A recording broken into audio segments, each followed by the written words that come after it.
Dear students, welcome to all of you in video class. Today I am going to be discussing a new topic,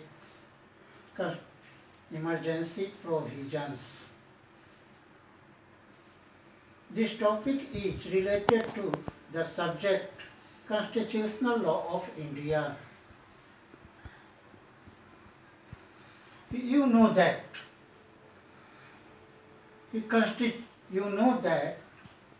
emergency provisions is relevant feature of Indian Constitution. That our Constitution is converted unitary form from federal structure, अर्थात कहने का तात्पर्य कि भारतीय संविधान जो कि देखने में संघीय शासन प्रणाली है और व्यवहार में हम सब कहते हैं कि भारतीय संविधान संघीय ढांचे पर आधारित है, लेकिन जब इमरजेंसी प्रोविजंस यूटिलाइज होता है, अर्थात अनुच्छेद 352 से लेकर 360 के अनुच्छेद के जो उपबंध है, प्रावधान है, उसे यदि भारत पर लागू किया जाता है तो यह एक एकात्मकता की संरचना की ओर दृष्टिगोचर हो जाता है। इट मीन्स कि भारतीय संविधान के अनुच्छेद 352 से 360 तक में जो उपबंध है वे भारत में आपातकाल इमरजेंसी प्रोविजंस के लिए निहित है। ऐसे भारतीय संविधान में जो एक प्रोविजंस है उसको तीन भागों में, तीन प्रकारों से उपबंधित किया गया है। जो पहला है युद्ध, बाह्य आक्रमण या इंटरनल डिस्टर्बेंस, इट मीन्स आंतरिक अशांति, जो अनुच्छेद 352 के अंतर्गत इसे डिफाइन किया गया है। उसमें इनसे रिलेटेड तथ्यों को बताया गया है। दूसरा है जो अनुच्छेद 356 के अंतर्गत राज्यों में राष्ट्रपति शासन या राज्यपाल शासन, जिसे हम स्टेट इमरजेंसी का नाम देते हैं, उसके लिए प्रावधान है। और तीसरा है वह वित्तीय आपात के संबंध में है, फाइनेंशियल इमरजेंसी के संबंध में है, जो भारतीय संविधान के अनुच्छेद 360 के अंतर्गत है। तो इन तीनों प्रकार को हम दो भागों में बांटकर समझाएंगे। तो पहला आज का जो लेक्चर है, आज के क्लास में हम नेशनल इमरजेंसी, इट मीन्स अनुच्छेद 352, 353, 354, 358 एवं 359 के प्रावधानों को बताने का प्रयास करेंगे। फिर नेक्स्ट क्लास में हम स्टेट इमरजेंसी या फाइनेंशियल इमरजेंसी के विषयों पर चर्चा करेंगे। तो यहाँ पर है कि नेशनल इमरजेंसी, इट मीन्स राष्ट्रीय आपात,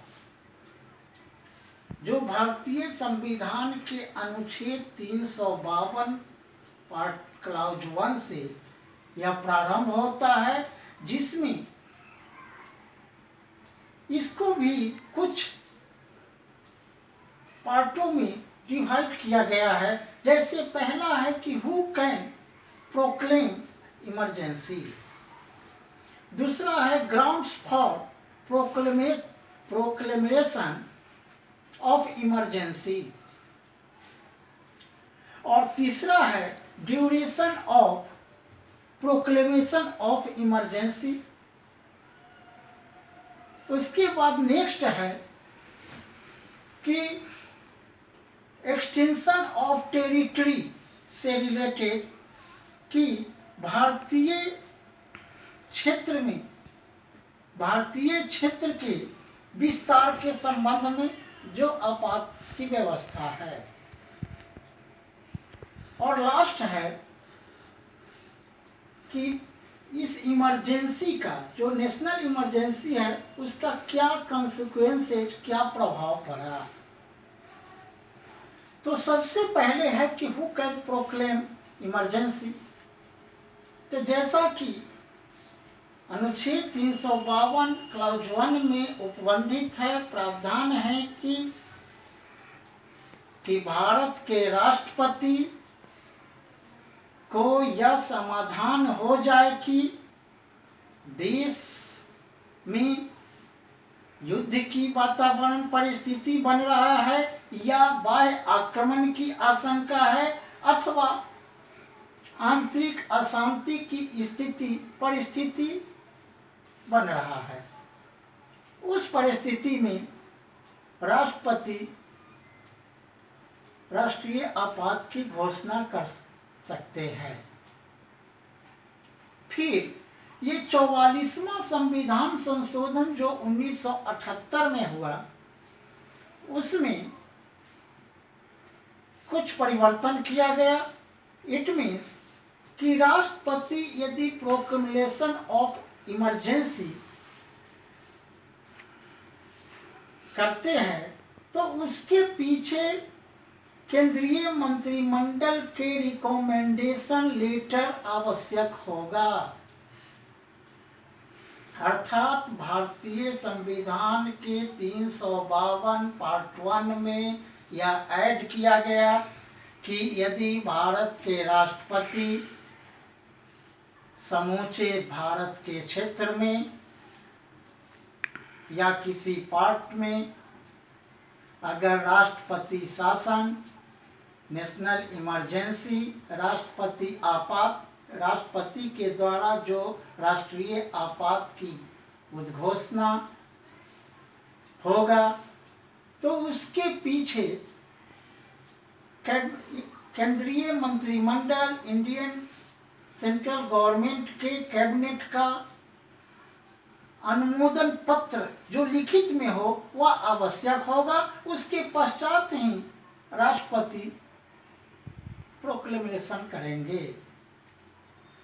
दूसरा है कि ड्यूरेशन। ऐसे आप जानते हैं कि भारत में यदि राष्ट्रीय आपात की घोषणा होती है तो वह विदाउट कॉन्सेंट ऑफ पार्लियामेंट वो पहले 2 महीना तक वो लागू रहती थी, कि 2 महीना के भीतर संसद के दोनों सदनों से उसे पारित करा के विभिन्न प्रक्रियाओं के द्वारा सदन में उपस्थित, हाउस में उपस्थित 2/3 मेजॉरिटी से उस प्रस्तावना को पारित किया जाता है। अर्थात दोनों सदनों से 2/3 मेजॉरिटी से पारित किया जाता है, तो वह 6 महीना तक राष्ट्रीय आपात यथावत रहता है। लेकिन बाद में इसमें 44th अमेंडमेंट में संशोधन करके उसे 1 महीना कर दिया गया। अर्थात कि 1 महीना राष्ट्रपति के उद्घोषणा के पश्चात 1 महीना तक वह इमरजेंसी पीरियड रहेगा। उसी बीच में सदन से के दोनों सदनों से 2/3 बहुमत से, माने सदन में उपस्थित कुल सदस्यों के 2/3 मेजोरिटी से उसे यानी नेशनल इमरजेंसी या राष्ट्रीय आपात की प्रस्तावना को पारित किया जाएगा, तो वे 6 महीने तक वो रहेंगे, यानी 6 महीना तक वह यथावत रहेगा। फिर यदि अगर राष्ट्रीय आपात की घोषणा होता है और सदन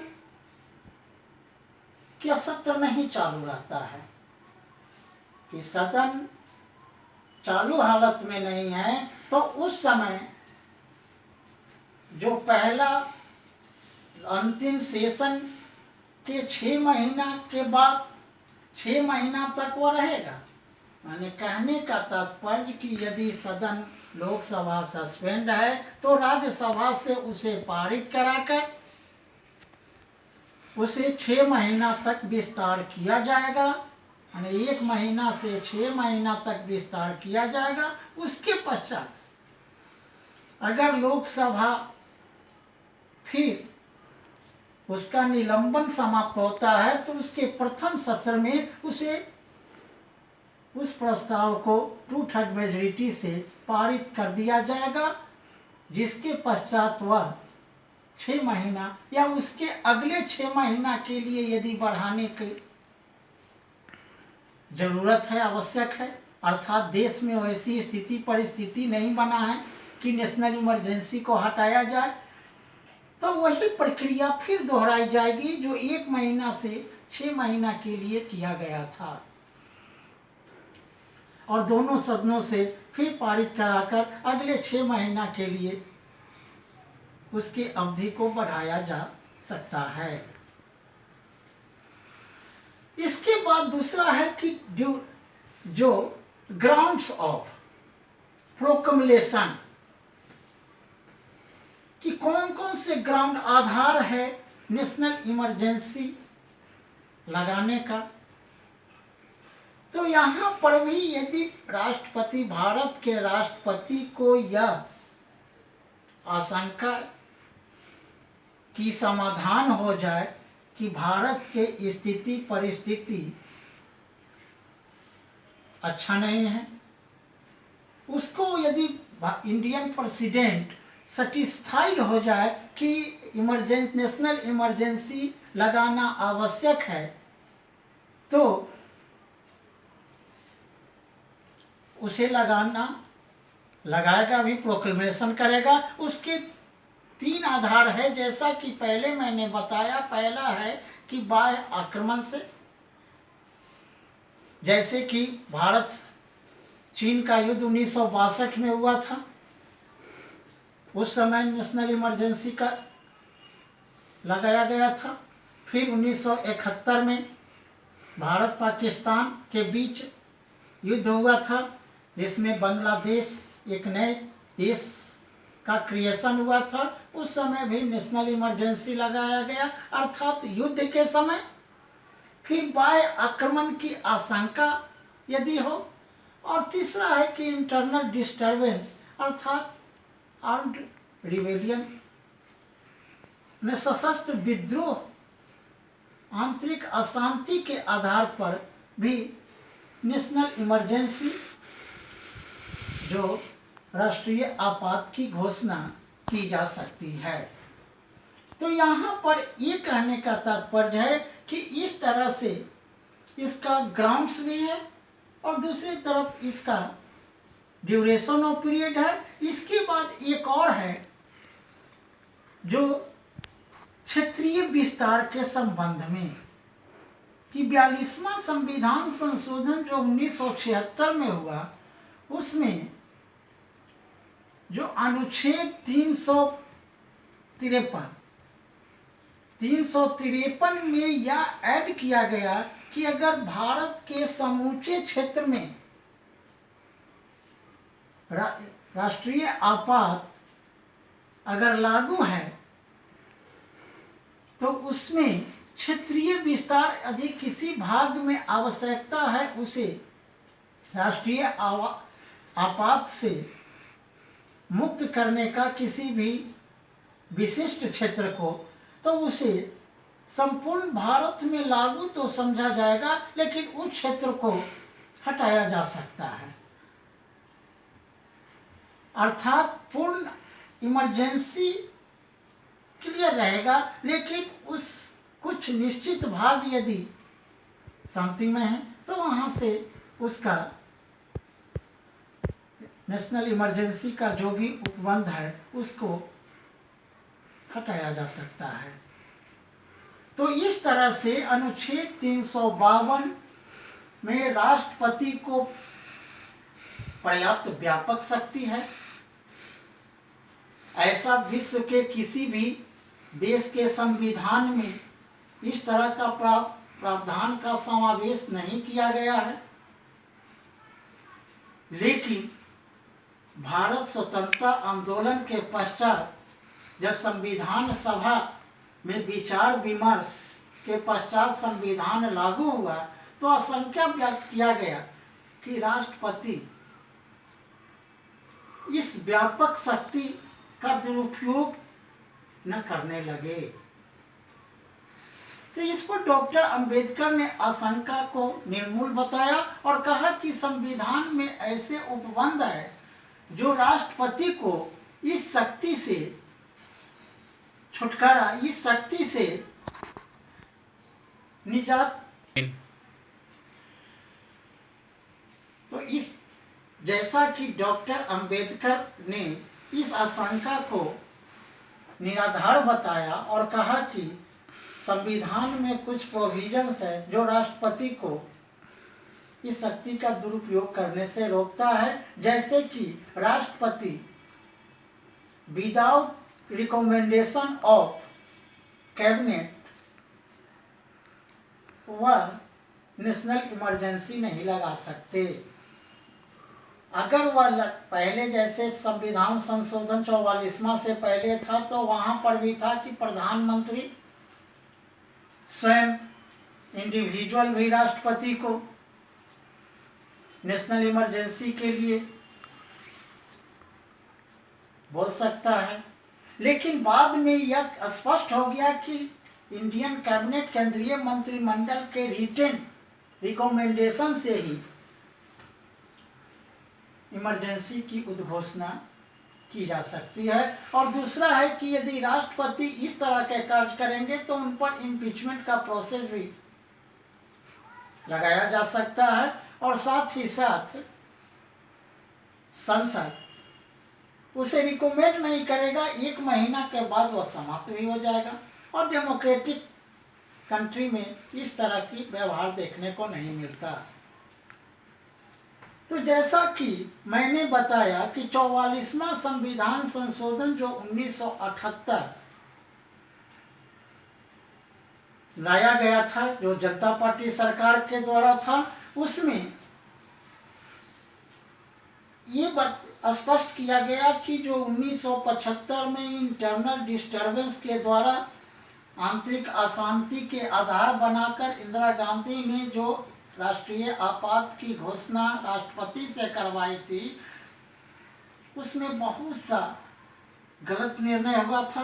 अर्थात उसमें देश अशांति के वातावरण में, जैसा कि उस समय की सरकार जो जनता पार्टी की सरकार का स्टेटमेंट है कि उस समय हजारों की संख्या में नेताओं को जेल में डाल दिया गया, लाखों की संख्या में जनता असहाय की स्थिति में हो गया, अशांति की स्थिति में हो गया। इसलिए इसके लिए वही सदन में 1 महीना का प्रावधान रखा गया। उसके बाद पार्लियामेंट से रिकमेंडेशन माने उस प्रस्ताव, उस उपबंध को पारित कराने की व्यवस्था की गई। इसके बाद है कि आपात उद्घोषणा के प्रभाव क्या होता है। तो सबसे पहला है कि extension of central executive powers, कि इसका प्रभाव यही होता है कि आपात उद्घोषणा का प्रभाव यह है कि केंद्रीय कार्यपालिका द्वारा राज्यों के कार्यपालिकाओं के विषय पर भी वह कानून बना सकती है, उस पर विधि बना सकती है, चाहे वह संघ सूची में हो अथवा नहीं हो। यानी कहने का तात्पर्य कि केंद्रीय कार्यपालिका की शक्ति इतना अधिक हो जाता है कि राज्यों की कार्यपालिका उसके अधीन हो जाता है या कार्य करता है, जो आर्टिकल 353 पार्ट ए में कहा गया है। दूसरा है संघ की राज्य सूची के विषयों पर विधि बनाने की शक्ति की extension of central legislature power, कि आपात के उद्घोषणा के प्रवर्तन माने लागू होने के दौरान संसद को राज्य सूची के किसी भी विषय पर विधि बनाने की शक्ति प्राप्त है। अर्थात आर्टिकल 250 के तहत और राज्य सूची के भी विषयों पर वह राज्यसभा में उस विषय को लाकर उस पर कानून बना सकते हैं। तो आप इस प्रकार हम देखते हैं कि आपातकालीन स्थिति में केंद्र और राज्यों की के बीच जो विधायन शक्ति का डिवीजन है वह शिथिल पड़ जाता है। अर्थात राज्यों का लेजिस्लेचर निलंबित हो जाते हैं और राज्य विधानसभा के विषयों को केंद्रीय सदन के द्वारा अर्थात राज्यसभा के द्वारा कानून बनाने की शक्ति मिल जाती है। तीसरा है फाइनेंशियल संबंधी, वित्तीय संबंधी परावर्तन या परिवर्तन के संबंध में, कि आपातकाल की उद्घोषणा के लागू होने के दौरान या उस अवधि में राष्ट्रपति आदेश द्वारा जैसा कि वह उचित समझे अनुच्छेद 368 टू 279 की 268 से 279 तक के जो प्रावधान है उपबंधित प्रावधान है केंद्र और राज्य के जो वित्तीय संबंधों में वह परिवर्तन कर सकता है और यथासंभव सदन के प्रत्येक सदन के समक्ष वो प्रस्तुत करके उस पर निर्णय ले सकता है। फिर लोकसभा के अवधि में वृद्धि कि साधारणतः यह देखा गया कि 6 महीना के लिए तो उसका ड्यूरेशन बढ़ता है, लेकिन जो आर्टिकल 354 के तहत है यह प्रावधान है कि लोकसभा की अवधि 1 वर्ष के लिए भी बढ़ाई जा सकती है, जो उसका ड्यूरेशन और पीरियड 5 वर्ष है। यदि नेशनल इमरजेंसी लागू है, उसका टर्म समाप्त हो रहा है, तो 1 वर्ष के लिए उसकी अवधि को बढ़ाया जा सकता है। फिर अंतिम है लास्ट नेक्स्ट है कि अनुच्छेद 19 में प्रदत्त मूल अधिकारों का निलंबन, कि अनुच्छेद 358 के अनुसार जब आपात की उद्घोषणा प्रवर्तन में रहता है तो अनुच्छेद 19 जो अभिव्यक्ति की स्वतंत्रता के अधिकारों को मूल अधिकारों को प्रदान करती है उसे निलंबन कर दिया जाता है। अर्थात नेशनल इमरजेंसी के दौरान अनुच्छेद 19 सस्पेंड रहता है और इस पर इसका विस्तृत भी केसेज है, बहुत से न्यायालय के केसेज है जिसको आप पढ़िएगा तो इसको स्पष्ट हो सकता है। जैसे एम.ए. पाठक बनाम भारत संघ का है, उसके पहले जैसे मक्खन सिंह बनाम स्टेट ऑफ पंजाब का केस है, जैसे अभी बताए M A. Pathak versus Union of India का केस। इसके साथ साथ दूसरा भी है कि इसमें जैसे 42वां संविधान संशोधन के द्वारा कुछ बातों को उसमें निहित किया गया। फिर 44वां संविधान संशोधन 1978 में जब आया तो उसमें 2 महत्वपूर्ण संशोधन किए गए, अर्थात कि अनुच्छेद 358 के अधीन जो आर्टिकल 19 के प्रदत्त अधिकारों को युद्ध या बाह्य आक्रमण के आधार पर निलंबित किया जा सकेगा, परंतु कि जो इंटरनल खंड 1 में जो उपबंधित तथ्य है उसको विधि के अधीन रखा जाएगा और उसके कार्यपालिका के कार्य पर लागू नहीं होगा जिसमें इस बात का उल्लेख नहीं हो कि ऐसी विधि कार्यपालिका के कार्य के आपात उद्घोषणा से संबंधित हो। इसके बाद लास्ट है, बस अंतिम है कि अनुच्छेद 359 के अंतर्गत आर्टिकल 19 के अलावे अन्य मूल अधिकारों को भी राष्ट्रपति यदि उचित समझे तो उसे समाप्त किया जा सकता है, सस्पेंड किया जा सकता है, उसके अधिकारों को वे प्रवर्तित कर सकते हैं। तो इस तरह से जो भिन्न भिन्न जो प्रभाव है ये भी नेशनल इमरजेंसी में देखने को मिलता है, जिसे आप पुस्तकों से अन्य तथ्यों को भी और कुछ केसेज और भी केसेज है उसे भी समझिएगा और इस पर नोट तैयार कीजिएगा और इसे परीक्षा के लिए आंसर तैयार कीजिएगा। ऐसे यह परीक्षा में नेशनल इमरजेंसी से प्रश्न आते रहते हैं। थैंक यू, धन्यवाद।